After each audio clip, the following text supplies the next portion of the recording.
அவர்களோடு இல்லாதவர்கள் யாராக இருந்தாலும் அவர்கள் மீது இன்கம் டேக்ஸ், சிபிஐ, இடி இவற்றை தொடர்ந்து அவர்கள் பயன்படுத்தி கொண்டிருக்கிறார்கள் என்பதை நாம் பார்த்து கொண்டு தான் இருக்கிறோம்.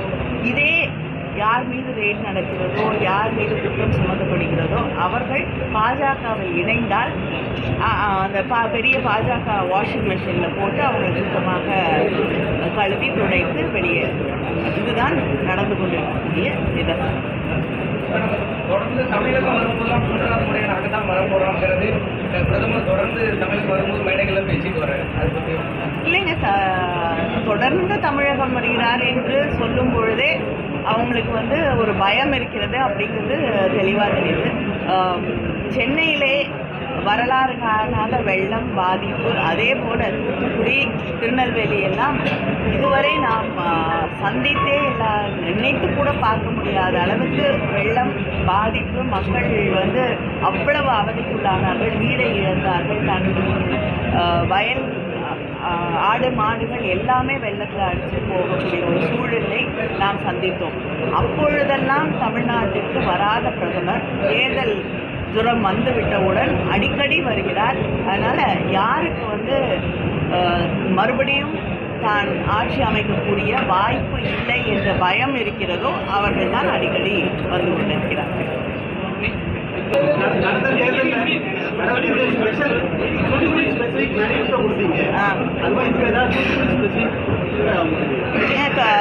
நிச்சயமாக அது இன்னும் கொஞ்சம் விரிவாக சில நாட்களில் சொல்லுவோம். அது மட்டும் இல்லாமல் தூத்துக்குடியை பொறுத்தவரை சமீபத்தில் தான் முதலமைச்சர் அவர்கள் கிட்டத்தட்ட 16,000 கோடிக்கு வின்ஃபாஸ்ட் நிறுவனத்தை துவங்கி வைத்திருக்கிறார்கள்.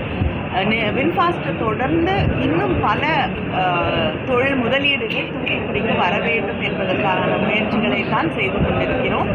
விரைவிலே புதிய தொழில் முனைவோர் தூத்துக்குடியிலே தொழில்களை தொடங்குவார்கள். இங்கே இருக்கக்கூடிய இளைஞர்களுக்கு, இளம் பெண்களுக்கு வேலை வாய்ப்பு கிடைக்க வேண்டும் என்பதுதான் அடுத்து மையமாக நாங்கள் எடுத்துக்கொள்ளக்கூடிய ஒன்றாக இருக்கும். நிச்சயமாக இல்லைங்க, மத்திய அரசிடம் வைக்கக்கூடிய சில கோரிக்கைகள், இங்கே இருக்கக்கூடிய ரயில்வே தேவைகள் இதெல்லாம் அவங்க பல முறை கேட்டால் தான் நிறைவேற்றி தரக்கூடிய ஒரு சூழ்நிலை இருக்கிறது. ஆனால் அதை தாண்டி 10 ஆண்டுகள் கடந்திருந்தால் கூட, அதுக்கு மேலே கடந்திருந்தால் கூட குலசேகரப்பட்டினத்தில் ராக்கெட் தளத்தை எங்களால் கொண்டு வர முடிந்திருக்கிறது அப்படிங்கிறதும் ஒரு மிகப்பெரிய வெற்றி. அதே போல்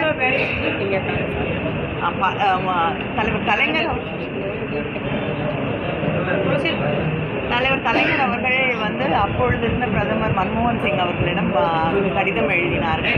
பிறகு தொடர்ந்து பாராளுமன்றத்திலே இதை பற்றி கேள்விகளை எழுப்பியிருக்கிறேன். முதலமைச்சர் அவர்கள் இதை வலியுறுத்தி இருக்கிறார்கள்.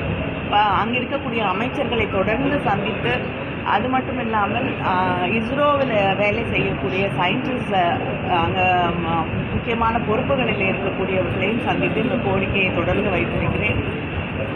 அங்கே இருக்கக்கூடிய அமைச்சர்கள், அங்கே இருக்கக்கூடிய ஆஃபீஸர்ஸ் எல்லாரையுமே பார்த்து இந்த கோரிக்கையை நிறைவேற்றி தர வேண்டும் என்று தொடர்ந்து கோரிக்கைகளை வைத்துக் கொண்டிருக்கிறோம். இங்கே அந்த இஸ்ரோ லான்ச் பேடுக்காக இடம் பெறுவதாக இருக்கட்டும், அக்வயர் பண்ணக்கூடிய அதில் வரக்கூடிய பிரச்சனைகள், இதையெல்லாம் தீர்வது என்று பல்வேறு பிரச்சனைகளை நாங்கள் சந்தித்திருக்கிறோம். அதை அத்தனை பேரும் இணைந்து நின்று சரி செய்திருக்கிறோம்.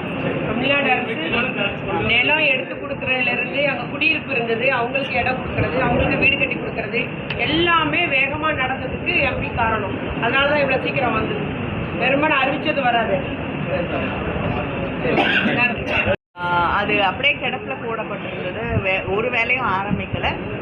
இப்பொழுது இருக்கக்கூடிய அமைச்சர், ஒன்றிய அரசின் அமைச்சர் அவர்களிடம் தெரிவித்து அதை மறுபடியும் அந்த பணிகளை டெண்டர் விட்டு அந்த பணிகளை தொடங்கி கிட்டத்தட்ட பாதி வேலை, அந்த கட்டட பணிகள் பாதி வேலை முடியக்கூடிய ஒரு நிலை வந்திருக்கு. இப்போ டைட்டில் பார்க்க தூத்துக்குடியில் கட்டிட்டு இருக்கோம்.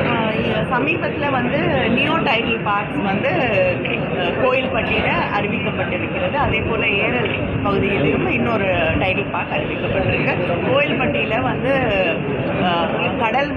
கடலை மிட்டாய்க்கான ஒரு கிளஸ்டர் அதை வந்து முதலமைச்சர் சென்ற முறை தூத்துக்குடி வந்த பொழுது அறிவித்திருக்கிறார்கள். விளாத்திக்குளத்தில் வந்து பனை பொருட்களுக்கான ஒரு கிளஸ்டரை வந்து அறிவிச்சிருக்காங்க. கோயில்பட்டியில்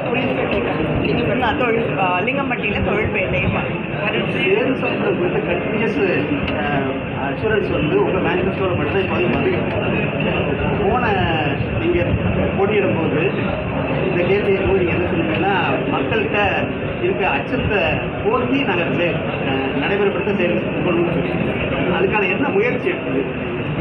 இல்லைங்க, தொடர்ந்து வந்து அதை வலியுறுத்தி கொண்டிருக்கிறோம். நிச்சயமாக ஆட்சி மாற்றம் வரும். அப்பொழுது அப்போதான் மக்கள்கிட்ட கருத்து கேட்க முடியும் இல்லையா? கருத்து கேட்கும் பொழுது அவர்களுக்கு தெளிவாக விளக்கங்களை கொடுத்துவிட்டு அதுக்கப்புறம் அந்த சேது சமுத்திர திட்டத்தை மறுபடியும் நிறைவேற்றும்.